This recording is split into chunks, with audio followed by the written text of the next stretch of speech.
Welcome back student. तो आज हम स्टडी करेंगे नेक्स्ट लेक्चर की तरफ। आज के लेक्चर में हमारी होगी सर्कुलर मोशन। इससे पहले वाला लेक्चर हमने पढ़ा था प्रोजेक्टाइल मोशन के बारे में। जितना भी प्रोजेक्टाइल मोशन के बारे में स्टडी किया है और उसमें कैसे आईआईटी जेईई नीट के लिए आप सोल्व कर सकते हो आपको सब पता है। पर आज का जो हमारा लेक्चर होगा उसके अंदर हम पढ़ेंगे सर्कुलर मोशन के बारे में। तो आज होगा सर्कुलर मोशन और वही काम होगा। इसको सबसे पहले स्टार्ट करेंगे लो लेवल से और स्टेट बोर्ड से, और स्टेट बोर्ड से उठा के हम इसको कहां तक लेके जाएंगे, आईआईटी जेईई नीट के लिए, एम्स के लिए, किसी भी कॉम्पिटिटिव एग्जाम के लिए अगर आप प्रिपेयर कर रहे हो तो उसी के लिए। तो सबसे पहले आपको पता होना चाहिए कि सर्कुलर मोशन क्या होती है स्टूडेंट। सर्कुलर मोशन होती वो चीज है, अगर आप कोई भी बॉडी जिसकी डिस्टेंस सेंटर से हमेशा फिक्स रहे। सपोज करिए कि कोई बॉडी ऐसे घूम रही है और ये है इसका सेंटर, ये सेंटर है, इसकी डिस्टेंस यहाँ पे भी आर रेडियस है, ये भी आर रेडियस है, ये भी आर रेडियस है, ये भी आर रेडियस है, ये भी आर रेडियस है। तो किसी पार्टिकल को कब हम क्या कहेंगे सर्कुलर मोशन में होगा, वो जब सर्कुलर मोशन में होगा जब उसकी सेंटर से डिस्टेंस हमेशा फिक्स्ड पोजीशन के ऊपर रहेगी। तो आपसे अगर कोई सर्कुलर मोशन की डेफिनेशन पूछता है तो बेसिक बात यही होती है कि particle is said to be in circular motion if its distance from centre और fixed centre always remain fixed. अगर उसकी सेंटर से डिस्टेंस हमेशा क्या रहती है, फिक्स रहती है, तो उसको सर्कुलर मोशन में कहते हैं। तो यहां पे लिख सकते हैं particle is said to be in circular motion. आप लिख सकते हैं in circular motion if distance of particle from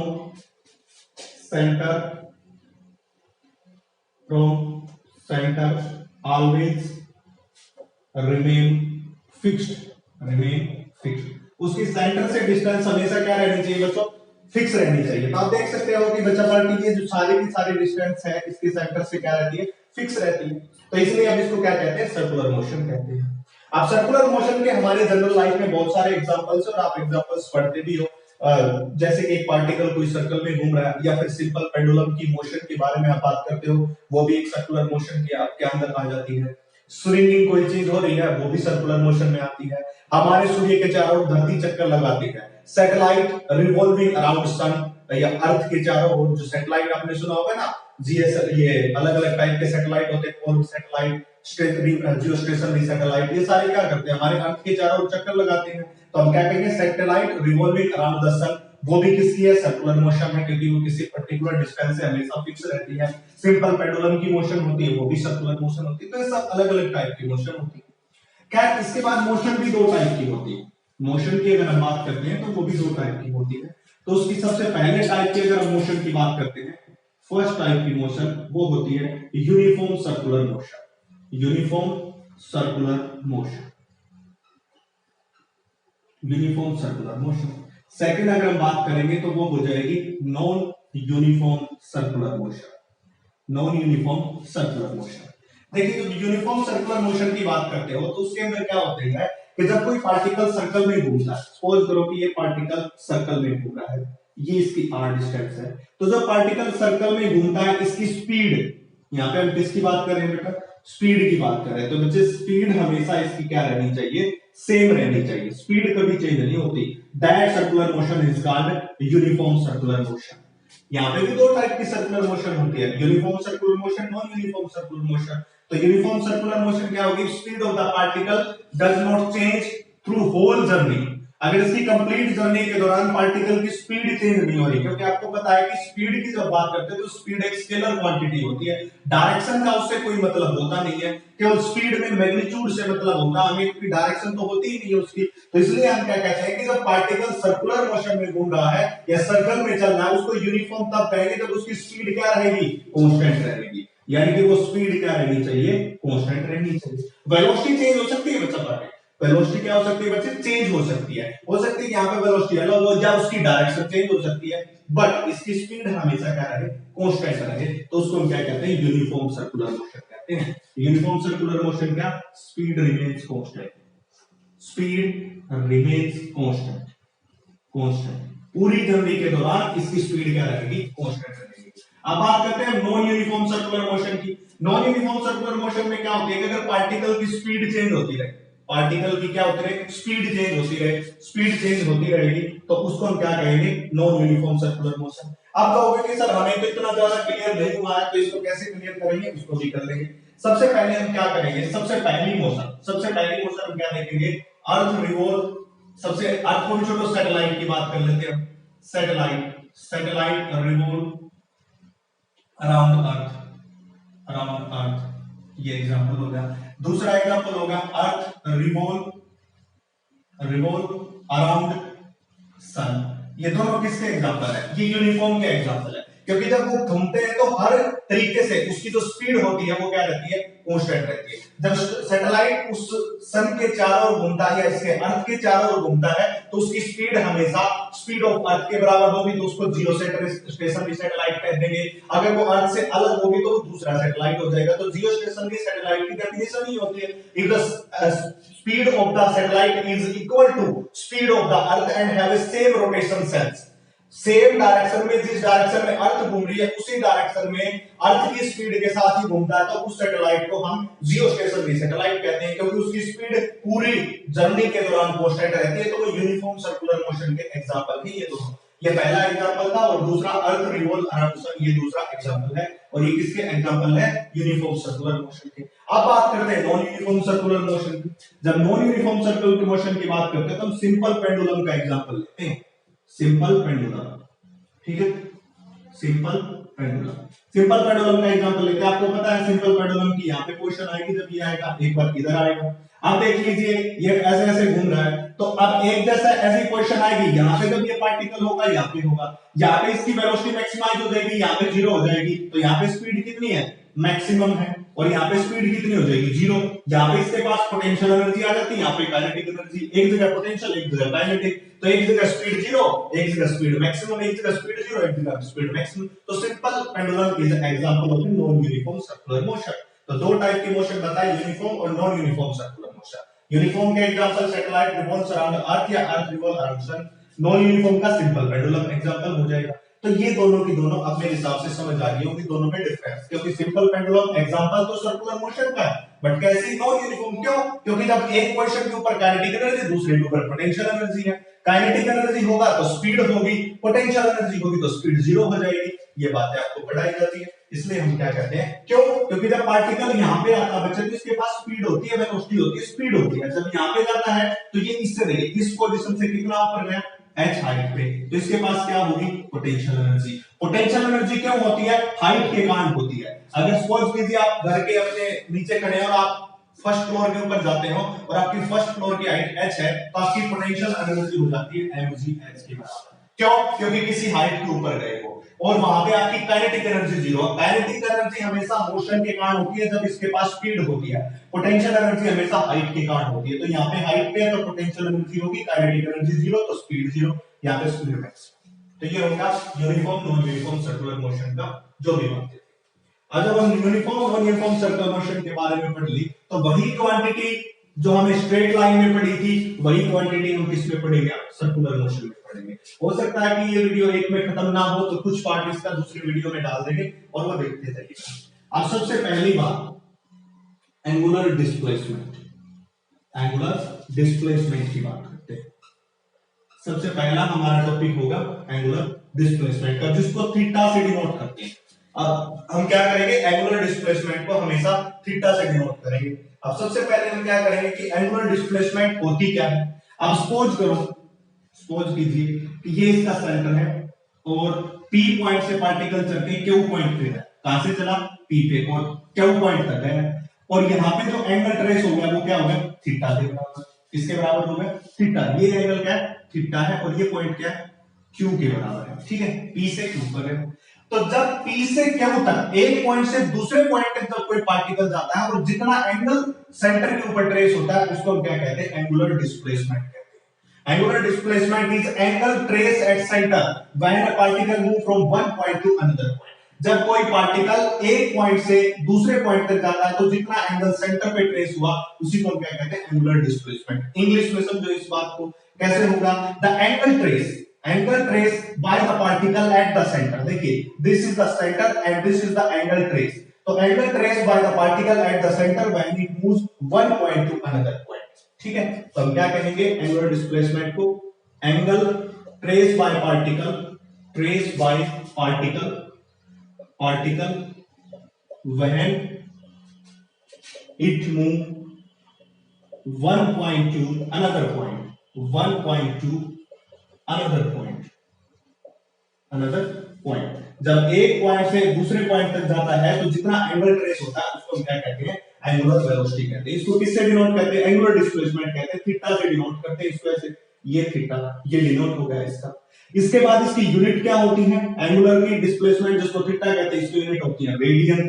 सबको पता है कि एंगुलर जो होता है उसकी यूनिट क्या होती है, रेडियन के बराबर। जब फर्स्ट यूनिट में आपने डायमेंशन फॉर्मूले 7 फंडामेंटल क्वांटिटी और प्लेन एंगल और दूसरा जो एंगल देखा था वो आपने देख लिया होगा। किसी को नहीं पता इसकी यूनिट रेडियन या एंगल की यूनिट रेडियन कैसे होती है, तो ऊपर आइकन में आपको मिलेगा लिंक पूरी कंप्लीट प्लेलिस्ट का फर्स्ट वीडियो पे, तो मैं वहां पे डाल दूंगा, आप देख सकते हो, वहां पे आपको लिंक मिल जाएगा।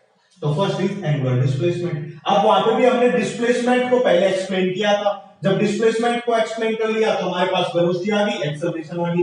वैसे ही सबसे पहले हमने क्या कर लिया, एंगुलर डिस्प्लेसमेंट को। तो इसके बाद सेकंड कौन पढ़ेंगे, सेकंड पढ़ेंगे हम एंगुलर, सेकंड पढ़ेंगे हम एंगुलर वेलोसिटी। ठीक है, इसको किससे डिनोट करते हैं, ओमेगा से, दैट इज ओमेगा। इस प्रकार होता है ओमेगा एंगुलर वेलोसिटी।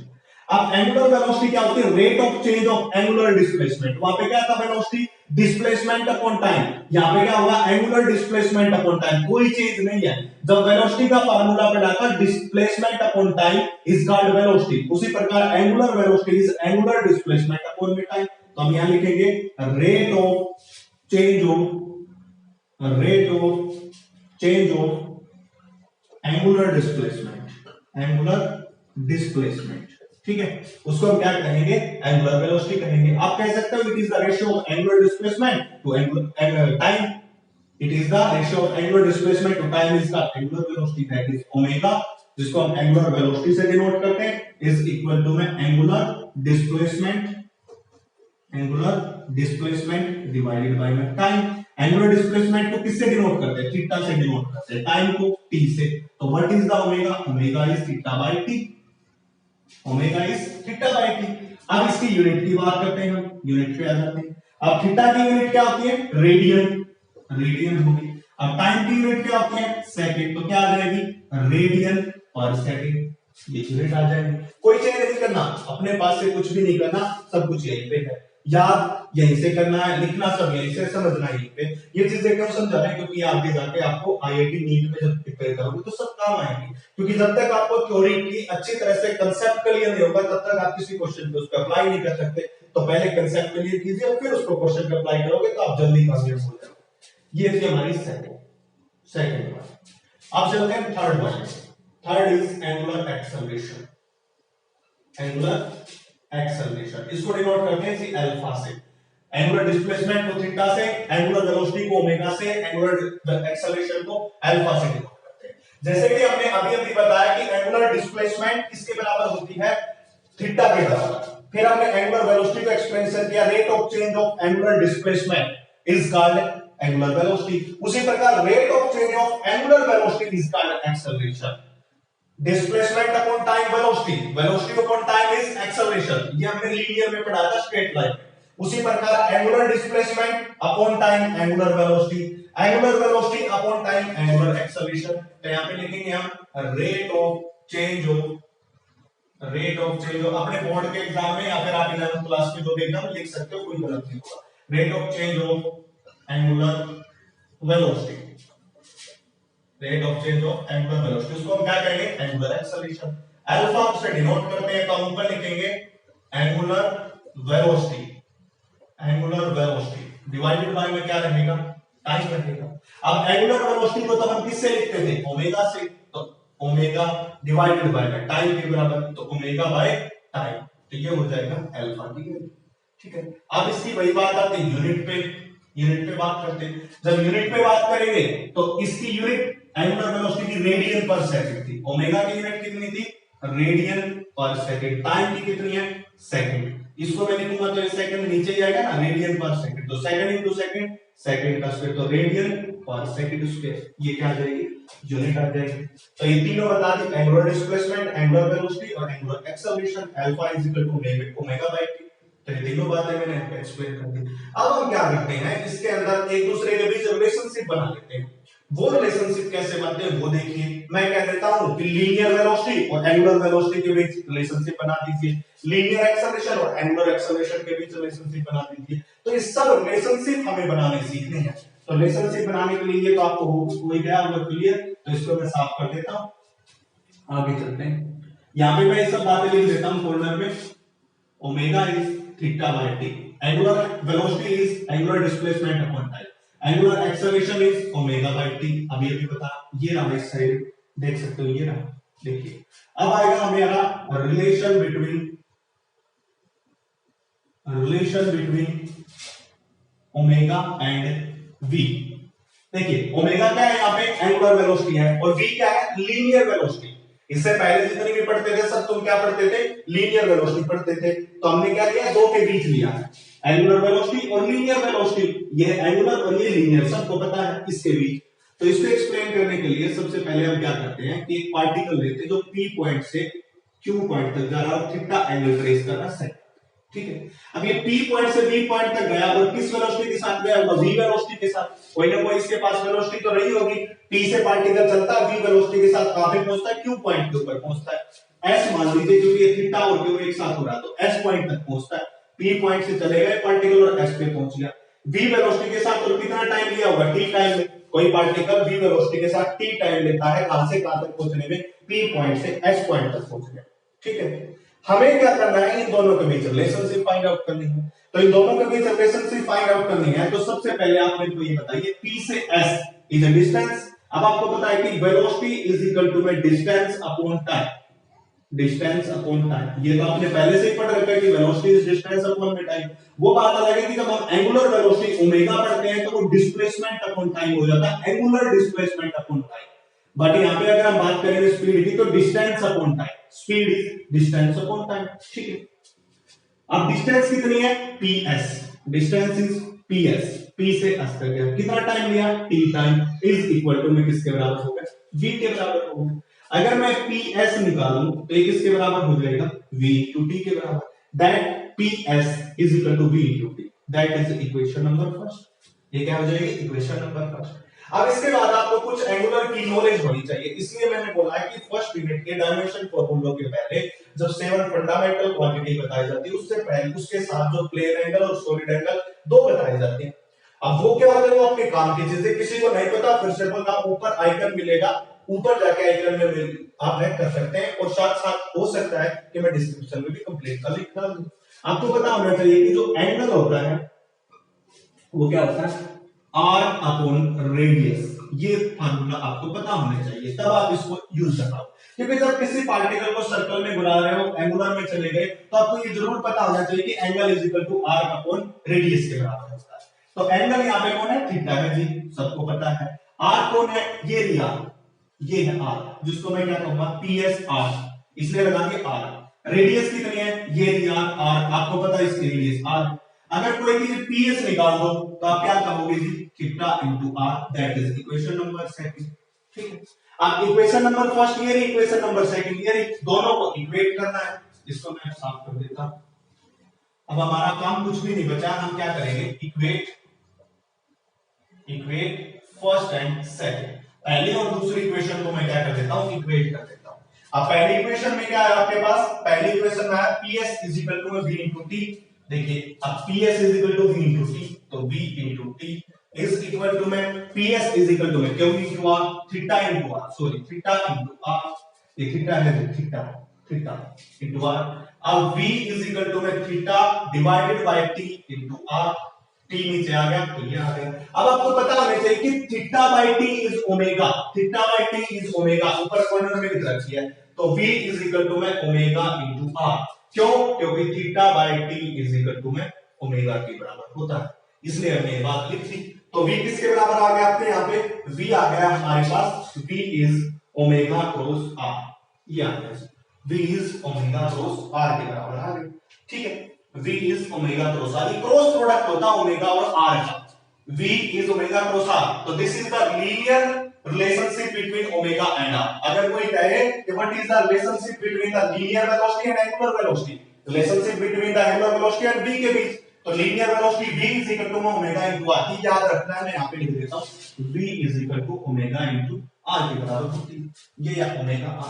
आप कहोगे कि सर अगर ये क्रॉस प्रोडक्ट है तो इसकी डायरेक्शन भी होगी, जी बिल्कुल है। सपोज करो कोई पार्टिकल इस सर्कल में घूम रहा है इस प्रकार, इसकी रेडियस कितनी r, कोई पूछ रहा है कि इस ओमेगा की डायरेक्शन बता दो मुझे क्या होगी, क्योंकि ये एक एंगुलर वेलोसिटी है और इस एंगुलर वेलोसिटी है तो उसके पास क्या होगी, डायरेक्शन भी होगी, क्योंकि एंगुलर वेलोसिटी एंगुलर स्पीड के पास नहीं होती, एंगुलर वेलोसिटी के पास डायरेक्शन होती है, वो डायरेक्शन आती है राइट हैंड स्क्रू रूल से, right hand screw rule. Suppose करो एक पार्टिकल ऐसे घूम रहा है, तो ये अपना राइट हैंड लीजिए, उंगलियों को इसके साथ लीजिए, देखिए मैं अपनी उंगलियां इस करंट जो इसमें से मूव कर रहा पार्टिकल इसके हिसाब से ऐसे मूव कर रहा, देखिए ऐसे ऐसे मूव कर रहा, तो ये जो थंब है ये बाहर की तरफ, ये थंब किसकी डायरेक्शन देगा, ओमेगा की डायरेक्शन।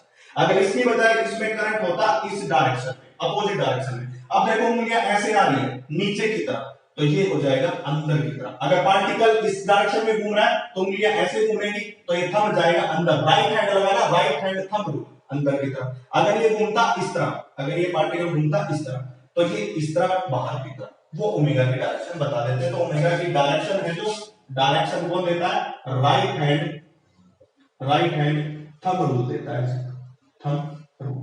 ठीक है, ये नीट में पूछा जाता है कि कोई पार्टिकल सर्कल में घूम रहा, ओमेगा की डायरेक्शन पूछ लेंगे तो आपको प्रॉब्लम हो जाएगी। ठीक है, तो ये होगा, तो omega v is omega, this is the relation. अब ये हो गया हमारा। अब इसके बाद देखिए नेक्स्ट चलते हैं, नेक्स्ट आएगा relationship between the alpha and r, alpha and a. जैसे हमने लिया था किसके बीच, एंगुलर वेलोसिटी लीनियर वेलोसिटी, इसी प्रकार एंगुलर एक्सेलरेशन और लीनियर एक्सेलरेशन में लेंगे। अब आपको पता होना चाहिए कि acceleration a, linear acceleration is dv upon dt के बराबर होती है, linear acceleration is linear velocity upon में टाइम के बराबर होती है। और आपने अभी भी किया कि v is omega into r, ये रहा फार्मूला, ये रहा एक ही बात है। तो हम क्या करेंगे, d अपॉन dt, इस v की जगह ओमेगा इनटू r पुट कर देते हैं, ओमेगा इनटू r। अब क्या करेंगे इसका integration, acceleration a is equal to में इंटीग्रेशन करिए, इंटीग्रेशन ये क्या होगा, प्रोडक्ट का डिफरेंशिएशन, सॉरी इंटीग्रेशन नहीं डिफरेंशिएशन, ये प्रोडक्ट का डिफरेंशिएशन हो गया। तो पहले का डिफरेंशिएशन सेकंड कांस्टेंट, फिर सेकंड का डिफरेंशिएशन पहला कांस्टेंट, ये होता है हमारा डिफरेंशिएशन का रूल जब मल्टीप्लिकेशन का रूल करते हैं। तो d omega by dt first as it is plus में omega as it is second का dr बाय dt। देखिए फर्स्ट का differentiation second as it is plus second as it is first का differentiation. ठीक है, ये कह सकते हो फर्स्ट का differentiation second as it is plus first as it is second का डिफरेंशिएशन। ठीक है, अब मैंने कहा कि r तो हमेशा फिक्स रहती है, जब सर्कुलर मोशन होती है तो r हमेशा क्या होनी चाहिए, फिक्स्ड। सर्कुलर मोशन की डेफिनेशन ही लिखी थी कि उसकी डिस्टेंस सेंटर से हमेशा फिक्स रहनी चाहिए। अगर डिस्टेंस फिक्स है तो r क्या है, कांस्टेंट है बच्चे, कांस्टेंट है, और कांस्टेंट का डिफरेंशिएशन जीरो होता है। मैंने क्या बताया, जब r की बात करते हैं तो सर्कुलर मोशन में कहा था कि किसी भी पार्टिकल को कहेंगे कि वो सर्कुलर मोशन में कब, जब it's distance from fix axis always remains constant, तो उसकी डिस्टेंस फिक्स्ड एक्सिस से हमेशा क्या रहती है, कांस्टेंट, उसके सेंटर से कांस्टेंट। तो r कांस्टेंट है, कांस्टेंट का डिफरेंशिएशन जीरो। अब जीरो हो गया तो बचेगा d omega upon dt into में r। अब देखिए ओमेगा बाय t या d ओमेगा बाय t एक ही बात है, ओमेगा बाय t या d ओमेगा बाय t किसके बराबर है, अल्फा के बराबर। ये क्वांटिटी किसके बराबर है, अल्फा। तो a इज इक्वल टू में alpha into r। This is the relation between the linear acceleration and angular acceleration. जैसे किसके v is equal to omega into r आया था, this is the relationship between linear velocity and angular velocity. Similarly a is equal to alpha into r, this is the relationship between the linear acceleration and angular acceleration के बराबर होते हैं। ठीक है, तो ये दोनों में क्या आ गया, रिलेशनशिप आ गया, ये आ गया हमारे पास a इज अल्फा। इसके बाद एक क्वेश्चन ले लेते हैं, सिंपल सा क्वेश्चन ले लेता हूं। अब क्या कहता है क्वेश्चन कि भाई जो सेकंड एंड मिनट सेकंड और मिनट का जो भी हमारी सुई है वो एक टाइम पे कब मिलेगी, यानी कि ये कहना चाहता है क्वेश्चन बोल रहा है कि ये सेंटर है और ये आपकी सेकंड की सुई है और ये मिनट की सुई है, कब ये एक ही लाइन में आएगी, कब दोनों दोबारा मीट करेंगे। ये कह रहा है कि when, what is the time when second and minute जो है वो meeting at A one point. जब किस टाइम के ऊपर सेकंड वाली और मिनट वाली जो है वो सुई एक ग्रह के ऊपर आएगी, वो टाइम ये हमसे पूछ रहा है। The question is that time period meeting of a minute and second hand of the clock. अब क्या बोल रहा है कि what is the time, time बताना है, time when second and minute hand meet कब मीट करेंगे, ये बताना है कि दोनों एक पोजीशन के ऊपर कब आएंगे। तो इसके लिए हमें किसकी नॉलेज यूज करनी पड़ेगी, इसकी नॉलेज यूज करनी पड़ेगी। अब सपोज कीजिए, देखिए ओमेगा किसके बराबर होता है, थीटा बाय टी के बराबर होता है। अब थीटा वो कोई चीज सर्कल में घूम रही है तो उसके ऊपर टोटल एंगल कितना ट्रेस होता है, 2 पाई के बराबर डिवाइडेड बाय टी। मैंने क्या कहा, अगर कोई बॉडी सर्कल में घूमती है तो उसका टोटल एंगल कितना होता है, 360 डिग्री। टोटल एंगल यही होता है 360, और 360 को मैं किसके बराबर लिख सकता हूं, 2 पाई के बराबर लिख सकता हूं। क्वेश्चन ने बोला है कि वो कब टाइम होगा जब सेकंड और मिनट वाली सुई एक ही जगह के ऊपर होगी। तो पूछता है time when second and minute hand meet, second और मिनट हैंड ऐसे इस क्वेश्चन में आएगी। तो हम किसका यूज करेंगे, एंगुलर वेलोसिटी का concept. Omega theta bye D के बराबर होता है, और हमें पता है कि जब कोई चीज सर्कल में घूमती है तो उसका टोटल जो हमारा एंगल होता है 360, जिसको 2 पाई बाय टी लिखते हैं। अगर मैं लिखूं omega for second is 2 pi by t, अगर मैं लिखूं omega for minute is equal to, मैं अगेन 2 पाई बाय टी के बराबर हो जाएगा। ठीक है, अब देखिए omega of second is equal to में 2 पाई बाय 1, क्योंकि 1 सेकंड की बात कर रहे हैं, कितने की, 1 सेकंड, तो यहाँ पे 1 सेकंड। अब omega of minute 2 pi bye में टाइम 1 मिनट, और 1 मिनट किसके बराबर होती है, 60 सेकंड के बराबर होती है। दोनों को सेकंड में दिया है, यहाँ पे सेकंड के लिए लिखा तो 1 सेकंड, मिनट के लिए लिखेंगे तो 1 मिनट में 60 सेकंड होती है। तो ये कब मीट करेंगी, देखिए 1 सेकंड हमेशा क्या होता है, आपने देखा होगा कि जो हावर्स वाली होती है या मिनट वाली होती है वो क्या करती है, एक जब पूरा सर्कल लगाती है, सेकंड वाली सुई घूम के और पूरी वापस आएगी, तब वो आगे की तरफ बढ़ेगी, 1 मिनट आगे जाएगा, ऐसे होता है। तो हम लिख सकते हैं इसको omega of second minus omega of second minus omega of minute is equal to में 2